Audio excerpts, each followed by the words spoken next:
Hey everybody, my name is Austin Hass, and today I wanted to make a quick video just going over how to play really clean double stroke rolls.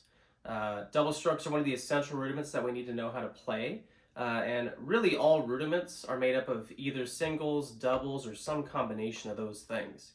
So if we can really master singles and doubles, the rest of the rudiments are going to come to our hands a lot easier. Okay, and so the reason I'm making this video is I have several students working on rolls, and they're just finding it difficult to get them to play really even. So I figured it'd be helpful to make this video to demonstrate for them, but also anybody else that's really needing help just getting their double stroke rolls cleaned up. Okay, so the first thing I want to talk about is bad rolls. So what makes a bad roll?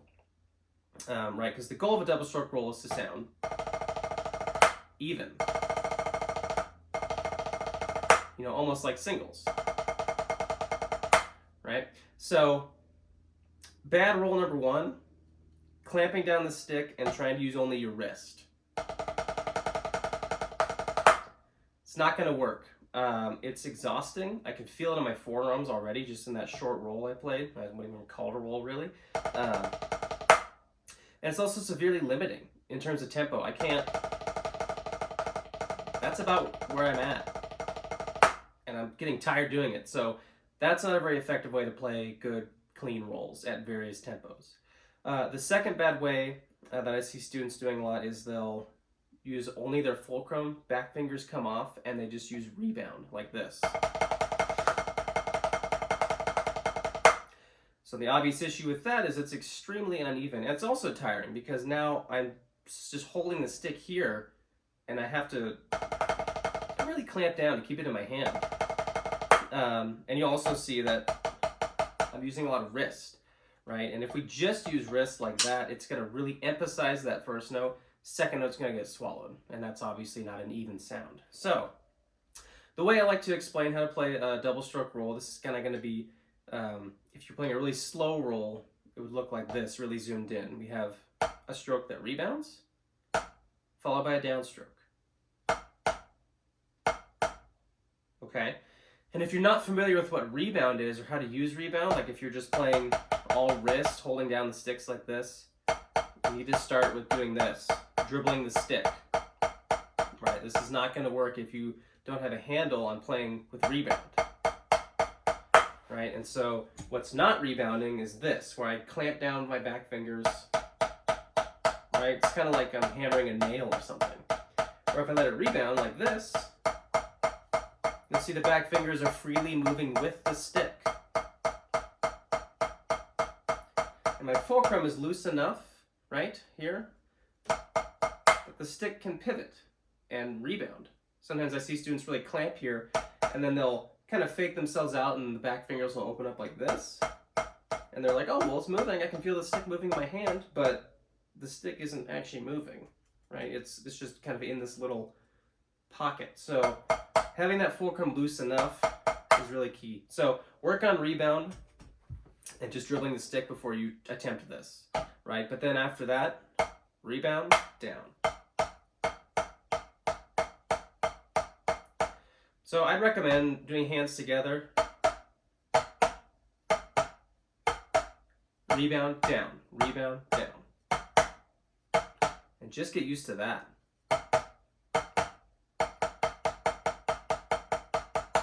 And then start practicing hand to hand, going slow to fast.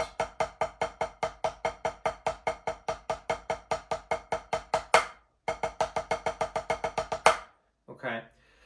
And making sure that both those notes are speaking really cleanly and evenly, and that the hand to hand isn't interrupted. You're not getting like, right, that uneven sound you want at whatever tempo you're at.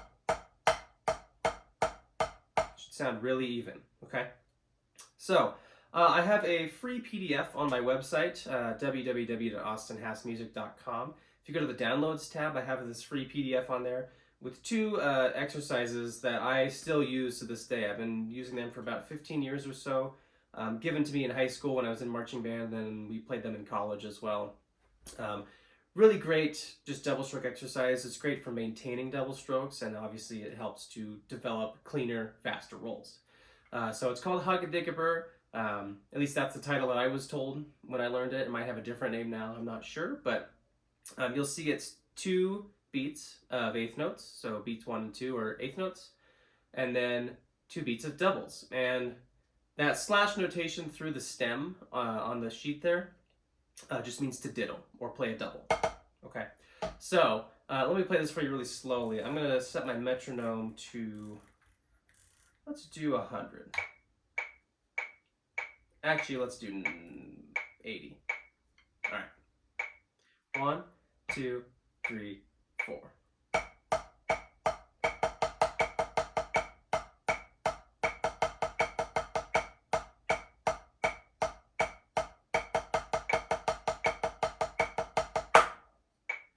Okay, so I'm going for really even, you know, implementing the technique we talked about, rebound, then downstroke. Really even, right with the click, and I'm trying to maintain my hand speed from the singles into the doubles. That little portion, those 2 beats of singles, are what's called a check pattern. And so with most rolls, there's an underlying rhythm that we have under the roll, in this case, eighth notes.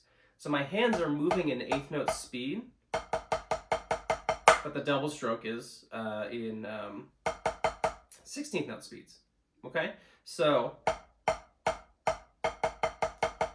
1 and 2 and 3 and 4 and 1 and 2 and 3 E and a 4 E and a. Right, so the hand speed needs to stay the same. Very common, I'll see students play this and they'll play like this.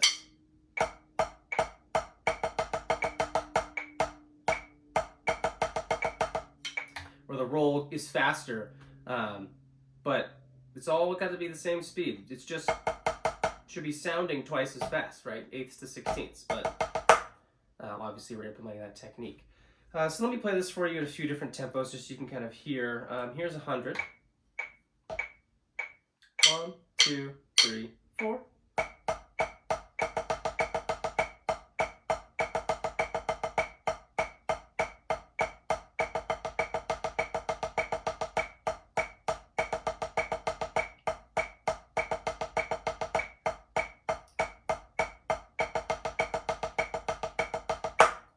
Okay, so that's the goal, is to get it nice and even. Hands are just moving the same speed. It's moving in eighth notes the entire time. So don't change your hand-to-hand speed when you get to the doubles. They should stay the same, but you're just implementing this double stroke technique. Let me show you at a faster tempo now. Let me go to 160. 1, 2, 3, 4.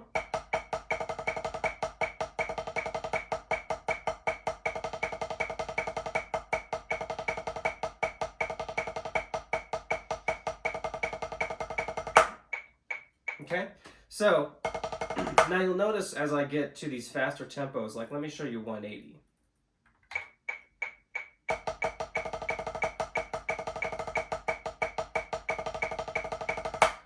So you'll notice now, at this tempo, I can mostly wrist it all.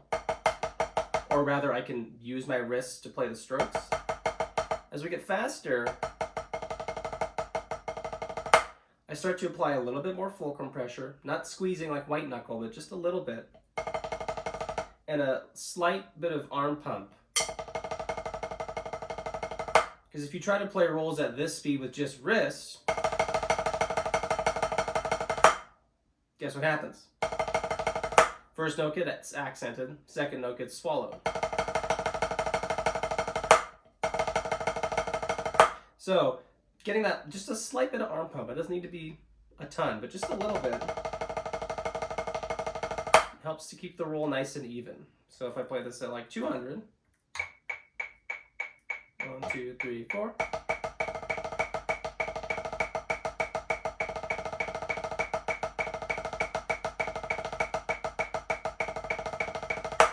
You see I'm still just, that slight arm pump helps. Okay, so then the second exercise is exactly the same formula as the first one, it's just in triplets. So if I go back down to, let's say 110, it sounds the same, but now we're here. 1, 2, 3, 4.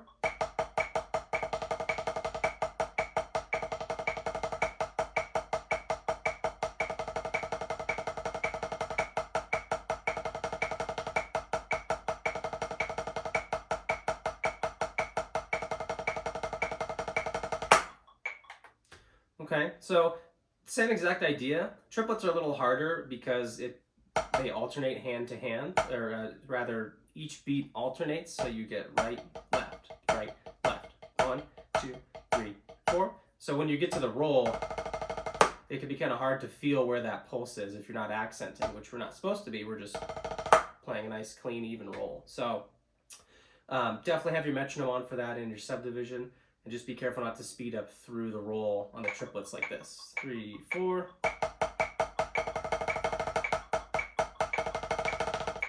Right, that would be not what we're going for. We want to have all the way through. Okay, so again, that's free on my website, austinhassmusic.com. It's under the Downloads tab. And yeah, I hope that this kind of helps anybody, including my students, but also anybody that's just looking for some help to get better rolls. And I hope that you find this exercise useful. All right, thanks for watching.